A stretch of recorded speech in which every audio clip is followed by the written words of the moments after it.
Hei, minun nimi on Toikkasen Petri. Käydään tässä läpi lyhyesti ohjeita tulkkausyhteenvetoihin ja matkakorvauksiin. Tulkkausyhteenvedosta ensinnäkin niin täytetään kaikki tiedot aina huolellisesti. Ja kilometrit, matka-ajat, matkaliput, päivärahat, ne pitää myös merkitä siihen tulkkausyhteenveto lomakkeelle, myös silloin kun sinulla on matkalasku laadittuna. Ja viimeiselle riville, viimeiselle sivulle, niin merkitään sitten yhteissummat. Ne on hyvä merkitä, niin tulee silloin palkka ja laskutus oikein.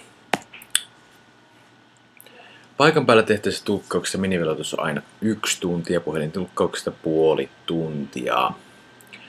Nämähän tulee myös, jos tulkkaus peruuntuu jostain syystä, sitä ei peruta riittävän ajoissa.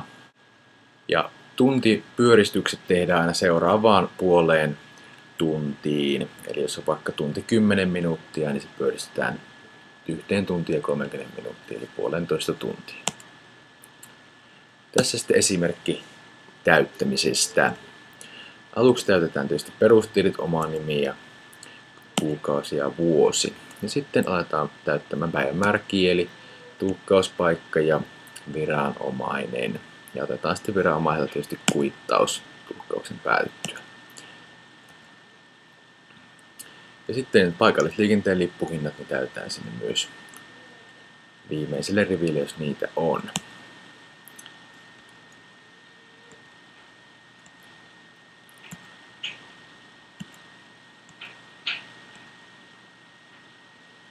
Ja matka-ajat myös tähän tulkkausyhteenveton lomakkeelle, kuten myös kilometrit.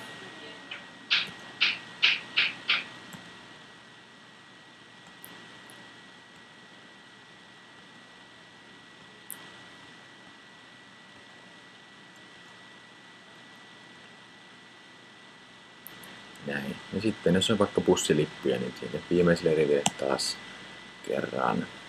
Ja lopuksi tosiaan viimeiselle riville niin merkitään nämä yhteissummat laskutusta ja palkanmaksua ja korvauksia maksamista varten.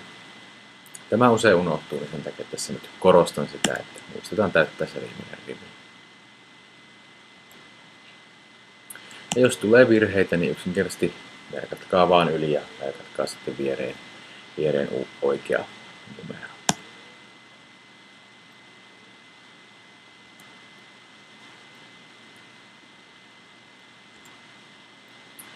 Kaupungin sisäistä liikenteestä koskien Jyväskylää ja Tamperetta niin ei tarvitse toimittaa kuitteja. Näistä on lipun hinnat tiedossa. Mutta nämä kuitenkin aina pitää merkitä myös se yhteenveto, jos tämmöisiä matkoja on tapahtunut. Ja niistä merkitään sitten se arvonlisäveroton hinta. Tuossa ne näkyy alla, mitä ne on. Matkalaskuihin merkitään kaikki matkat, jotka on tehty omalla autolla. Ja sitten jos on tehty julkisella kulkuvälineellä, niin niistä pitää olla myös sitten kuitit. Ja yhtä lailla näissä myös merkitään ne yhteissummat. Ja lyhyesti käydään läpi. Matkalaskun täyttäminen, täyttää oman nimi ja henkilötunnus ensimmäisenä. Sitten matkan päivämäärä ja alkamisajankohta ja päättymisajankohta mahdollisimman tarkasti.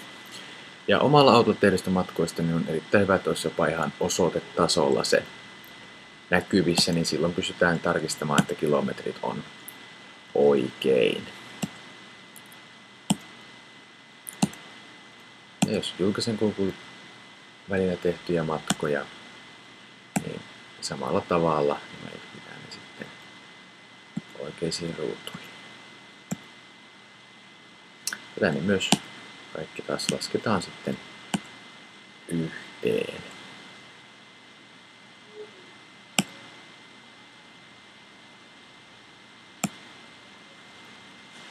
Ja allekirjoitus viimeisenä on hyvä muistaa.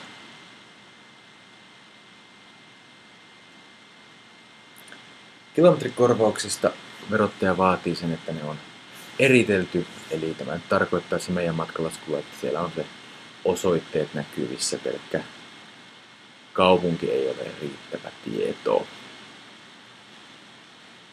Jos sulla on joku oma matkapäiväkirja tai ajopäiväkirja, niin sitäkin voi käyttää. Toimita sitten se aina yhteenvetolappujen mukana meille päin.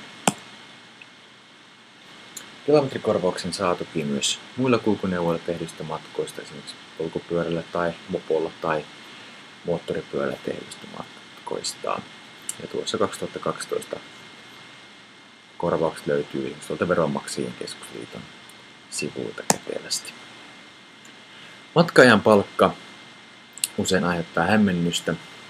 Miten se lasketaan? Se lasketaan niin, että ensinnäkin pitää olla kotikaupungin ulkopuolelle suuntautunut matka, muuten sitä ei tule.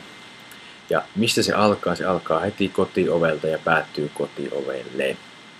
Ja siihen lasketaan kaikki se matkustamiseen käytetty aika. On se sitten istuttu kulkuneuvossa, on sitten odoteltu bussia, on sitten kävelty paikan päälle jne. Kaikki se aika lasketaan matka-aikoa.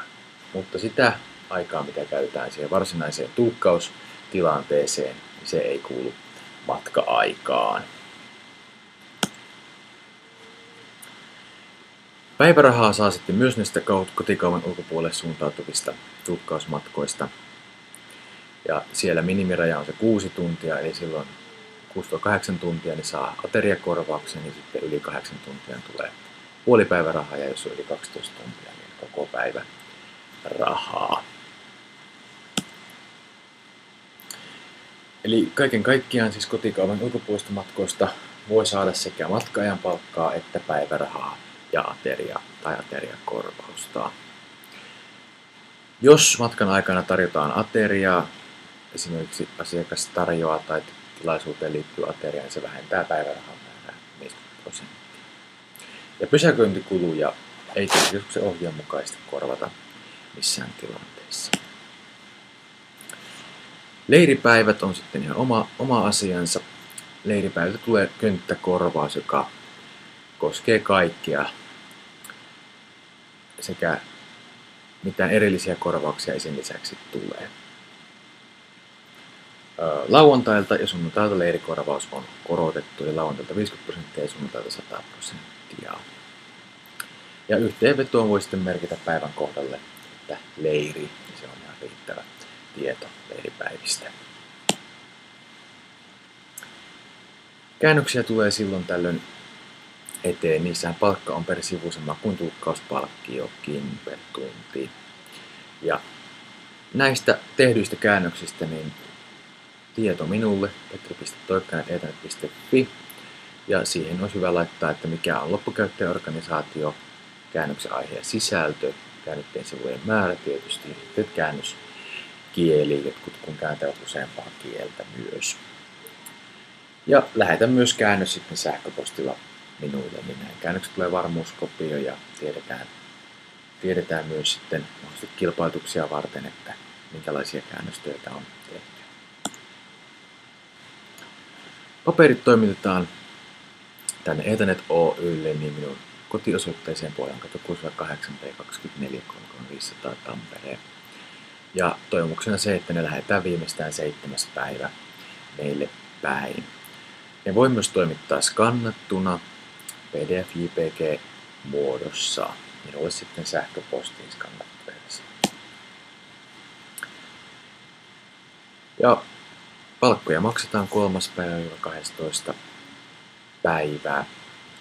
Sen takia juuri niin toivon, että paperit olisi postissa viimeistään 7. päivänä ja ehtii tähän palkanmaksun välille. Ja yleensä palkka maksetaan hyvin nopeasti siitä, kun paperit on toimitettu. Tavallaan tämmöinen 3-5 päivää, niin tulee palkkatili. Siinä kaikki. Jos kysyttävää ja epäselvyyksiä, niin ottakaa minulle päin yhteyttä.